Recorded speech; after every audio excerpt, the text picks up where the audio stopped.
Mootina gabbinni qabeenyi maallaqa nama naman godhu yoo deegganne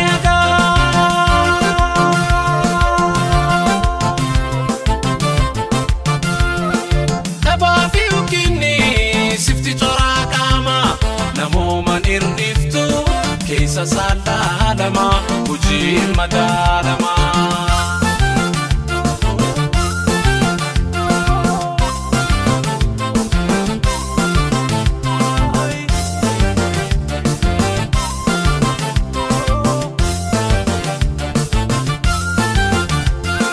Namni gubbaa miti keessa madaalama bifa gubbaa laalee gariin ilma namaa sadarkaa namoomaa kennaaf murtii maraa suni dogongora.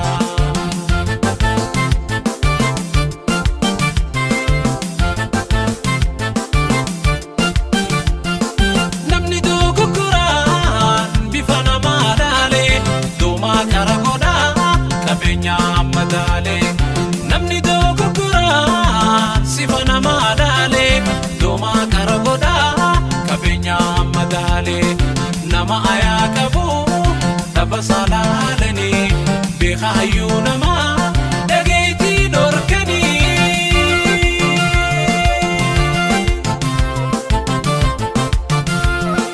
Harkataa fi dabaan wal madaaluu dhiisaa maalummaa namooma wanni mirkaneessa gubbaa miti keessa.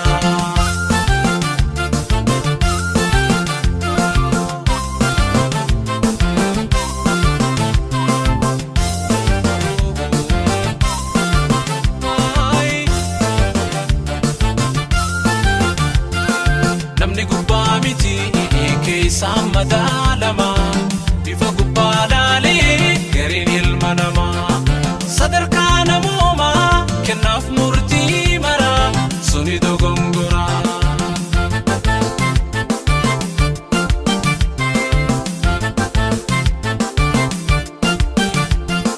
Mirgi dhala namaa uumaa kabajamaa tuffatamuun qabu yoomuu ilmi namaa.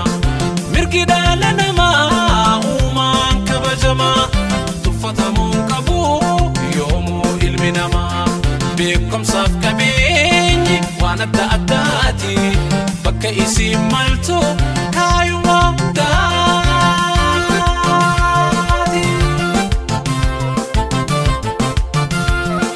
Dheera moo gabaabaa gurraacha moo diimaa jechaan hin murtaa'u eenyummaan namooma dhugaarra hundooma.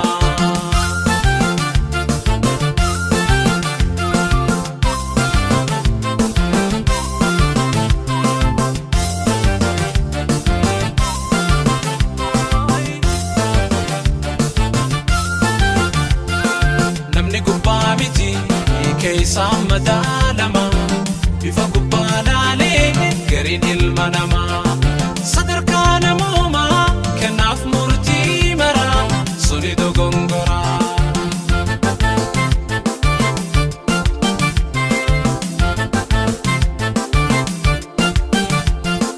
Namni dhugaa suuta dubbiin hin daddaqu na harkaa je'eetiis hedduun babbalaqu.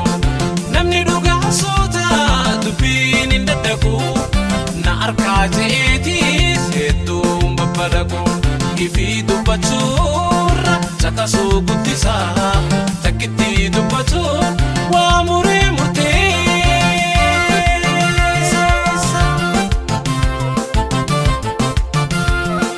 Sifa namaa laalu gochaani madaala xiyyaa ta'an ji'u tanan dhugaati laala sanii nama caala. Namni dhugaa suutaa dubbiin hin daddaqu na harkaa je'eetiis hedduun babbalaqu. Ifii dubbachuurra caqasuu guddisaa takkitti dubbatuun waa muree murteessa. Bifa namaan laalu gochaani madaalaa xiyyaa ta'an ji'u tan dhugaati laala. Saniin nama caala.